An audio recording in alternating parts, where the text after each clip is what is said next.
پہلے سورہ بقرہ کے اندر اس بات کا ذکر ہوا کہ اللہ تبارک و تعالیٰ نے دریائے کلثم کے اندر کس انداز میں فرعون اور اس کی قوم کو غرقاب کر دیا، اور ابھی کی جو آیت کریمہ ہے، اس آیت کریمہ میں جو بنی اسرائیل قوم نے حضرت موسیٰ علیہ السلام سے مطالبہ کیا تھا اس کا ذکر موجود ہے۔ معاملہ یہ تھا کہ میدان تیہ جہاں کئی سال جو ہے بنی اسرائیل کو لے کر حضرت موسیٰ علیہ السلام ٹھہرے رہے، جب اس کے بعد وہاں میدان تیہ سے یہ لوگ نکلے تو پھر موسیٰ علیہ السلام کی قوم بنی اسرائیل نے حضرت موسیٰ سے کہا ہمارے پاس کوئی ایسی کتاب ہونی چاہیے جس میں معمولات زندگی بیان کیے گئے ہوں، تمام زندگی کے روزمرہ کے معمولات ہوں، تاکہ ہم اس کو پڑھیں اور اس کے مطابق زندگی گزاریں۔ تو حضرت موسیٰ علیہ السلام نے ان کی بات کو پسند فرمایا اور خوشی کا اظہار کیا اللہ تعالیٰ کی بارگاہ میں۔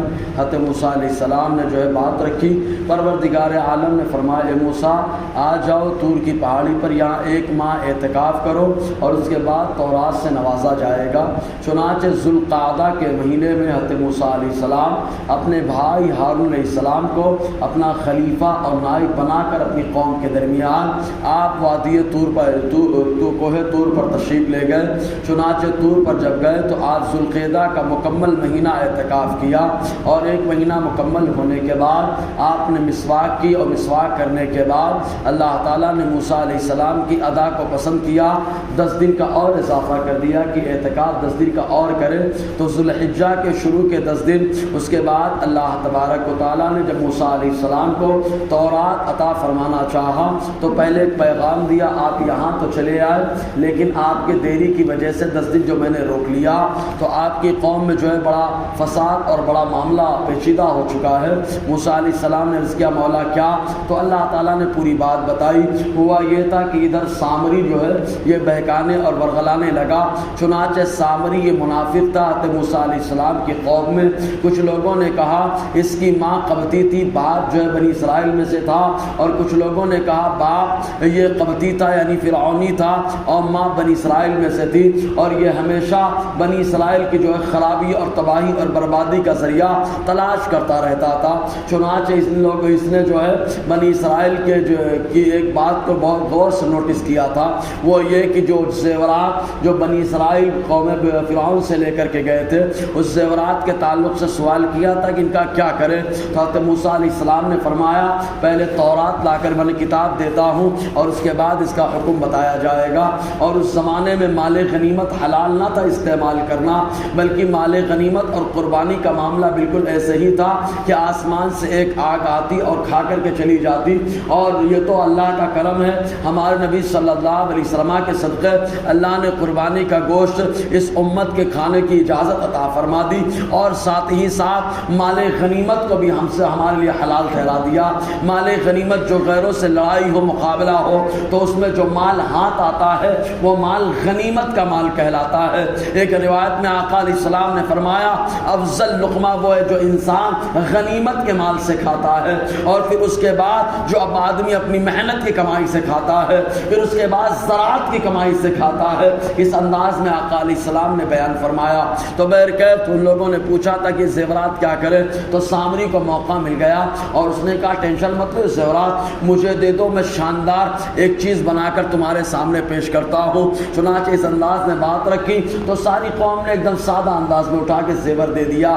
اس نے بڑھیا شاندار میں زیور ڈالا اور ڈال کر ایک خوبصورت بچڑا بنا دیا، اور بچڑا بنا کر لوگوں کے سامنے پیش کر دیا، اور انداز یہ کہ اس بچڑے میں اس مٹی کو ڈالا تھا جو مٹی جبرائیل علیہ السلام کی گھوڑی کے پاؤں کے نیچے سے اٹھایا تھا، جس کی وجہ سے وہ بچڑا جو ہے بولنا شروع کر دیا۔ اور کچھ روایتوں میں یہ آیا کہ جیسے سیٹی میں آواز بھرتی ہے تو ہوا بھرتی ہے تو آواز نکلتی ہے، ویسے اس بچڑے کے ایسے انداز میں اس نے بنایا تھا کہ ایک طرف سے آواز جاتی اور اس کے ہوا جاتی اور پھر اس کے بعد سیٹی کی طرح آواز نکلتی۔ تو جو پھر سامری تھا اس نے قوم کو ورغلایا اور کہا دیکھا یہی وہ چیز ہے جس کی تلاش میں موسیٰ طور پر گئے ہیں اور وہ بھول کر چلے گئے یہ موسیٰ کا بھی معبود ہے معاذ اللہ اور ہمارا بھی معبود ہے۔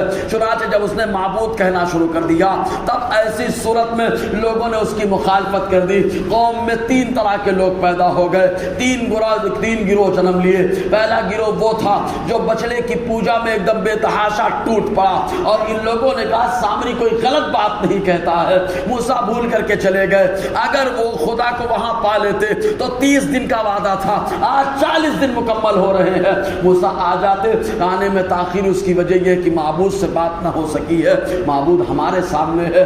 اس انداز میں ان لوگوں نے بچڑے کی پوجا شروع کر دی۔ اور دوسرا گروہ وہ تھا جو نہ پوجا کر رہا تھا اور نہ پوجا کرنے والوں کو برا بھلا بول رہا تھا۔ اور تیسرا گروہ حضرت ہارون علیہ السلام کا تھا، یہ 12,000 پر مشتمل تھے۔ حضرت ہارون علیہ السلام نے سختی کے ساتھ مذمت کی اور مخالفت کی لیکن ماننے کے لیے تیار نہ ہوئے۔ حضرت موسیٰ علیہ السلام تشریف لائے اور آنے کے بعد موسیٰ علیہ السلام جلال میں، جس کی وجہ سے سب سے پہلے آپ نے اپنے بھائی ہارون علیہ السلام سے خطاب کیا کہ کیا بات ہے، آپ نے کیوں نہیں سمجھایا؟ حضرت ہارون نے پورا مکمل بات بتائی، پوری بات بتائی۔ حضرت موسیٰ نے پہلے تو بچڑے کو اٹھوایا اور اٹھوانے کے بعد اس کو جلایا اور اس کی مٹی کو جو ہے دریائے نیل میں ڈلوایا۔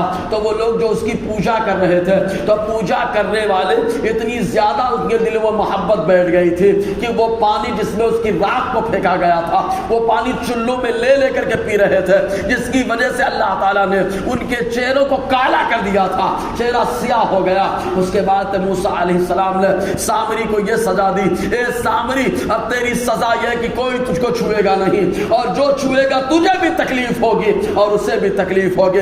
قرآن میں آیا سامری کو سزا دے کر کے نکال دیا اور سامری دوسروں سے ہمیشہ یہی کہتا تھا لامساس لامساس، مجھے کوئی ٹچ مت کرنا، مجھے کوئی ٹچ مت کرنا۔ اس انداز میں ان کو بھگا دیا اور پھر معاملہ درپیش ہوا ان لوگوں کا جنہوں نے بچڑے کی پوجا کی تھی، ان کو اپنی غلطی کا احساس ہوا، ان لوگوں نے کہا ہم توبہ کرنے کے لیے تیار ہے۔ تب اللہ تعالیٰ نے توبہ کی جو صورت دی ہے وہ صورت یہ تھی کہ اللہ تعالیٰ نے ارشاد فرمایا جن لوگوں نے بچڑے کی پوجا کی ہے ان کو وہ لوگ قتل کریں جنہوں نے پوجا نہیں کی ہے۔ اب باپ نے پوجا نہیں کی ہے، بیٹے نے کی ہے، باپ کے ہاتھ سے بیٹا قربان، بیٹے کے ہاتھ سے باپ قربان، اس انداز میں معاملہ تو لوگ زاروں قطار رونے لگے کہ باپ کیسے دیکھ کر کے اپنے بیٹے کو قتل کرے گا۔ حضرت موسیٰ علیہ السلام سجدے میں گر گئے، اللہ تعالیٰ کی بارگاہ میں عرض کرتے ہیں پروردگار عالم کرم فرما۔ اللہ تعالیٰ نے ایک کالا بادل بھیجا جس کی وجہ سے اندھیرا ہو گیا، پھر لوگوں نے قتل کرنا شروع کر دیا توبہ کے طور پر۔ باپ بیٹے کو قتل کر رہا ہے، بیٹا باپ کو قتل کر رہا ہے، رشتہ داروں کو قتل کر رہا ہے خالی توبہ کے بیس پر۔ اور اس کے بعد 70,000 افراد قتل کر دیے گئے۔ حضرت موسیٰ کی بارگاہ میں عورتیں آ کر رونے لگی کہ یہ کیا معاملہ چل رہا ہے۔ حضرت موسیٰ علیہ السلام بڑی بڑی آنسوں سے روتے ہوئے رب کی بارگاہ میں ہاتھ اٹھایا۔ اللہ تعالیٰ فرماتا اے موسیٰ جتنے لوگ قتل کیے گئے ہیں سب کو میں نے شہادت کا منصب عطا فرما دیا اور جتنے لوگ باقی ہیں سب کی توبہ کو میں نے قبول کر لیا ہے۔ حضرت موسیٰ علیہ السلام نے پیغام سنایا، لوگوں میں خوشی طاری ہو گئی۔ اللہ تعالیٰ اسی تعلق سے ارشاد فرماتا ہے وَإِذْ وَعَدْنَا مُوسَىٰ 40 لَيْلَةً، اور یاد کرو جب ہم نے وعدہ کیا موسیٰ سے 40 رات کا کہ آؤ، 20 کے پہلے 30 کا کیا تھا پھر 10 کا اضافہ کر دیا، تم اتخذتم العجل من بعدی،